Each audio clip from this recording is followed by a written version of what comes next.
Pessoal, retomando então aqui para a parte 5, nós paramos, né, na questão 36. Vamos seguir então.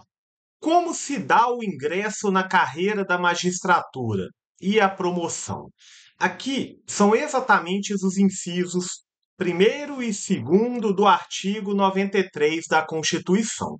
O artigo primeiro, o inciso primeiro, vai dizer: ingresso na carreira, cujo cargo inicial será o de juiz substituto. Então, muita gente fala, é juiz substituto, é o nome do cargo inicial. Mediante concurso público de provas e títulos, com a participação da Ordem dos Advogados do Brasil em todas as fases, exigindo-se do bacharel em direito, no mínimo, 3 anos de atividade jurídica, que é aquela atividade privativa do bacharel em direito. Pode ser a advocacia, né, com aqueles 5 atos que geralmente contam, pode ser a docência, pode ser um cargo público que seja privativo de bacharel em direito, e obedecendo-se nas nomeações à ordem de classificação. Aqui eu só quero relembrar a vocês que agora tem o Exame Nacional da Magistratura, que é uma pré-prova. Antes de fazer a prova da magistratura, você tem que se qualificar nesse Exame Nacional da Magistratura, que a gente chama carinhosamente de ENAM, ok? E sobre esses 3 anos de atividade jurídica, quem quiser dar uma ampliada, recomendo a leitura da Resolução 75 de 2009 do CNJ, especificamente o artigo 59. Ótimo. Promoção. Promoção de entrância para entrância alternadamente por antiguidade e merecimento, atendidas as seguintes normas. É obrigatória a promoção do juiz que figure por 3 vezes consecutivas ou 5 alternadas em lista de merecimento. A promoção por merecimento pressupõe 2 anos de exercício na respectiva entrância e integrar o juiz à primeira quinta parte da lista de antiguidade desta, salvo se não houver com tais requisitos quem aceite o lugar vago. C. Aferição do merecimento conforme o desempenho e pelos critérios objetivos de produtividade e presteza no exercício da jurisdição e pela frequência e aproveitamento em cursos oficiais ou reconhecidos de aperfeiçoamento. Assim, não vou ficar lendo tudo aqui, não, né? Mas aqui, ó, apuração de antiguidade. Aí como é que faz? Não será promovido. Como é que faz? É importante que vocês deem uma lida nesses 2 incisos. Para você que só quer fazer prova, né, não quer mexer com isso aqui, aí a leitura do artigo é suficiente, tá? Mas obviamente temos questões que dão para aprofundar. 37. É possível que os tribunais realizem a permuta de magistrados? Isso aqui é coisa nova, tá? Isso aqui é coisa nova. Nova não, né? É de 2023, mas sim. Estamos em 2025, então relativamente nova. É possível, tá? Está no inciso 8º B. A permuta de magistrados de comarca de igual entrância, quando for o caso, e dentro do mesmo segmento da justiça, inclusive entre os juízes de segundo grau, vinculados a diferentes tribunais na esfera da justiça estadual, federal, do trabalho, atenderá, no que couber, aquele dispositivo lá da promoção que a gente leu, que é o segundo, e no artigo 94 da Constituição, que a gente vai falar em breve aqui. Todos os tribunais podem ter órgãos especiais? Tribunal de Justiça de Minas Gerais tem órgão especial. Não são todos, tá, gente? Olha o inciso 11 do artigo 93. Nos tribunais com número superior a 25 julgadores, poderá ser constituído órgão especial, com o mínimo de 11 e o máximo de 25 membros, para o exercício das atribuições administrativas e jurisdicionais delegadas e por aí vai. Qual que é o raciocínio, gente? Aqui está falando mais de 25 jogadores. Imagina quando precisar do pleno, todo mundo tenha que se manifestar. Fica difícil. Vamos pegar o Tribunal de Justiça, mais de 100 desembargadores. Cria um órgão especial para essas atribuições, ok? Aí, o que seria o Tribunal Pleno, quem vai fazer é o órgão especial. Exemplo, controle de constitucionalidade. controle de constitucionalidade é um exemplo que está lá no artigo 97, né? Deixa eu abrir aqui o 97. Eita, passou.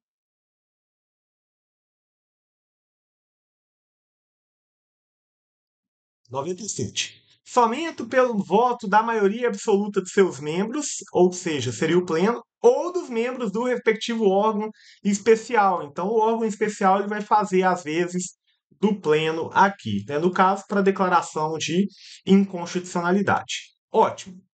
A atividade jurisdicional será ininterrupta, né? A atividade jurisdicional será ininterrupta. Temos também dispositivo lá no 93. Olha o inciso 12.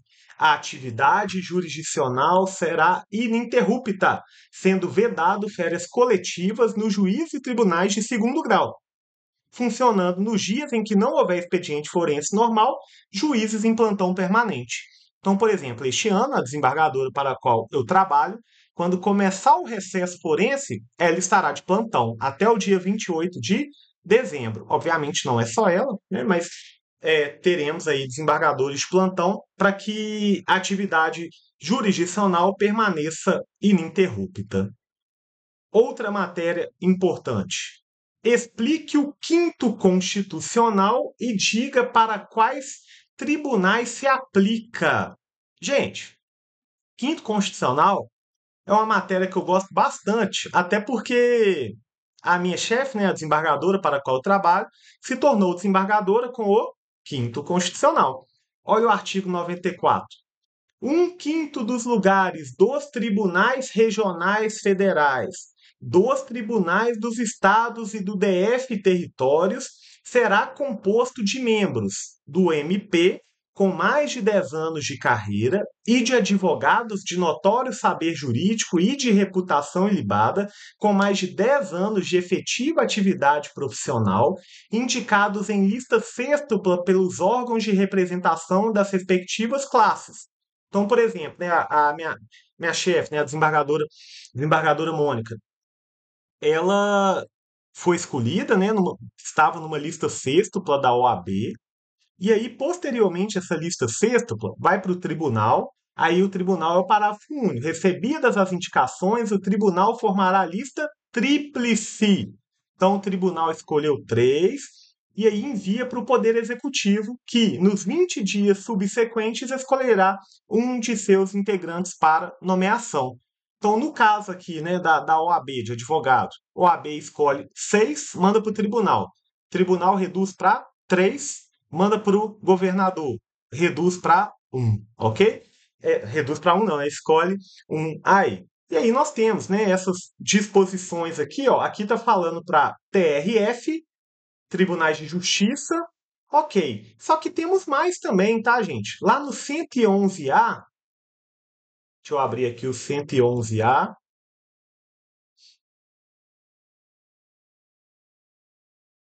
111A vai tratar aqui, né, do TST. Aqui, ó, um quinto dentre advogados, blá blá blá, e membros do Ministério Público. Então, o TST também vai se aplicar. E o 115. Os tribunais regionais do trabalho, né, também vão ter aqui. E aí surge uma dúvida do STJ. STJ que vai estar lá no 104. Cadê o STJ? STJ. 104. Aqui, gente, tem também a formação por advogados e membros do Ministério Público.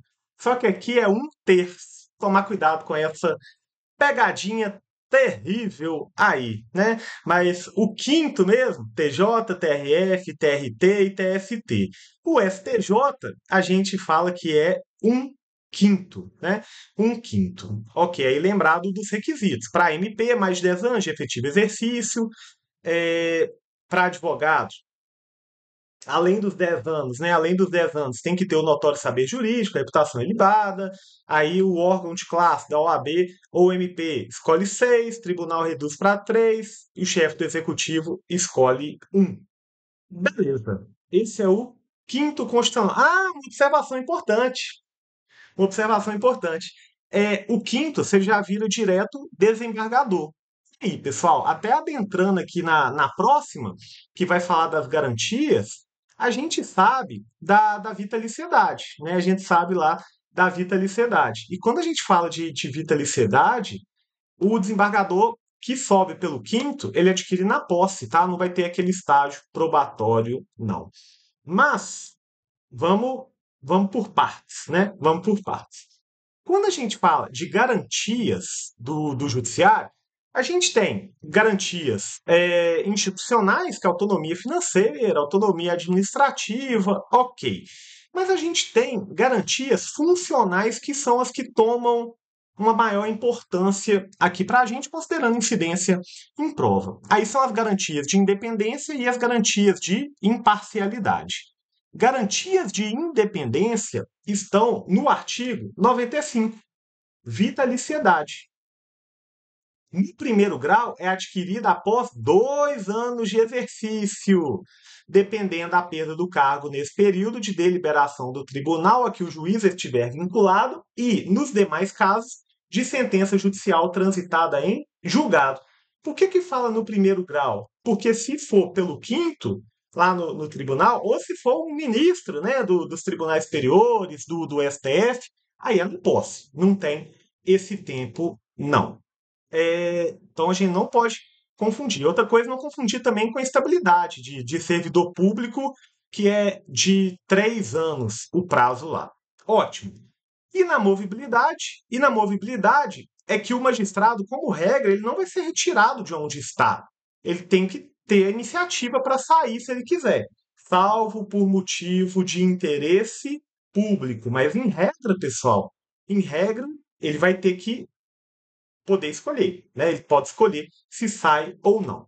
E aí, redutibilidade de subsídio, que é somente o valor nominal, tá, pessoal? É óbvio que se a inflação aumentar, tá, a remuneração não vai acompanhar. A gente está falando aqui tão somente do valor nominal. Por exemplo, 20 mil. Esse 20 mil não reduz, mas é óbvio que o poder de compra, né, pode reduzir. Imparcialidade, a imparcialidade está no parágrafo único, tem que saber, tá, gente? Esse 95 aqui, vocês não tem muito para onde correr, não. Tem que saber, pode ter certeza que vai aparecer uma questãozinha na prova. O que ele não pode? Exercer, ainda que em disponibilidade, outro cargo ou função, salvo uma de magistério. Lembrar aí do professor Daniel. Daniel é magistrado e também professor. Ok. 2. Receber a qualquer título ou pretexto custas ou participação em processo, óbvio, né?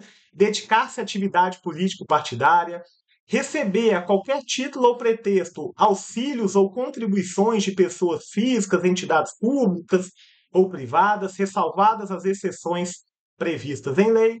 5. Exercer a advocacia no juiz ou tribunal do qual se afastou antes de decorridos 3 anos do afastamento do cargo, por aposentadoria ou exoneração. Isso aqui, gente, é a quarentena, que a gente chama uma quarentena aí de 3 anos. Ótimo. Visto isso, a gente pode ir para alguns órgãos, né? Quero destacar alguns órgãos com vocês. Um desses órgãos é o CNJ. CNJ que foi criado em 2004. Não existia o CNJ. E ele está lá no 103A. Não, que 103? Ah, 103B. Aqui. O Conselho Nacional de Justiça compõe-se de 15 membros com mandato de 2 anos, admitida uma recondução. E o CNJ, pessoal, ele vai ter um papel, né? Ele vai ter um papel aí de controlar a atuação administrativa mesmo do judiciário. Por exemplo, lá onde eu trabalho, tem a temida lista do CNJ, que é que o desembargador não pode deixar o processo parado por mais de 120 dias. Então, o CNJ fiscaliza isso. Mas o CNJ ele não vai ter uma função jurisdicional. Ele controla a atuação administrativa e financeira. Tem 15 membros. Quem preside o CNJ é o presidente do STF, o ministro do STJ vai ser o Corregedor Nacional de Justiça. Depois vocês dão uma olhadinha nesse 103B. Estados-membros podem criar um Conselho Nacional de Justiça? Não, tá? Não. Isso aí é a súmula 649 do STF. É inconstitucional a criação, por Constituição Estadual, de órgão de controle administrativo do Poder Judiciário, do qual participem representantes de outros poderes ou entidades. Não pode ter um Conselho Estadual de Justiça. Requisitos para ser ministro do STF. Artigo 101. O Supremo Tribunal Federal compõe-se de 11 ministros escolhidos dentre cidadãos com mais de 35 e menos de 70 anos de idade, de notável saber jurídico e reputação ilibada. Então, 35, 70, porque 75 vai ser aposentadoria compulsória, notável saber jurídico e reputação ilibada, tá? E um outro aspecto importante também, que a gente pode até relembrar, que é o 12, parágrafo 3º aqui da Constituição.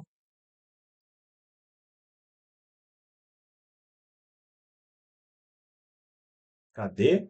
Ah, aqui, ó. São privativos de brasileiro nato os cargos ministro do Supremo Tribunal Federal. Então também tem que ser cargo privativo de brasileiro nato, ok? Gente, vou partir um pouquinho essa aula para a gente fechar no próximo encontro.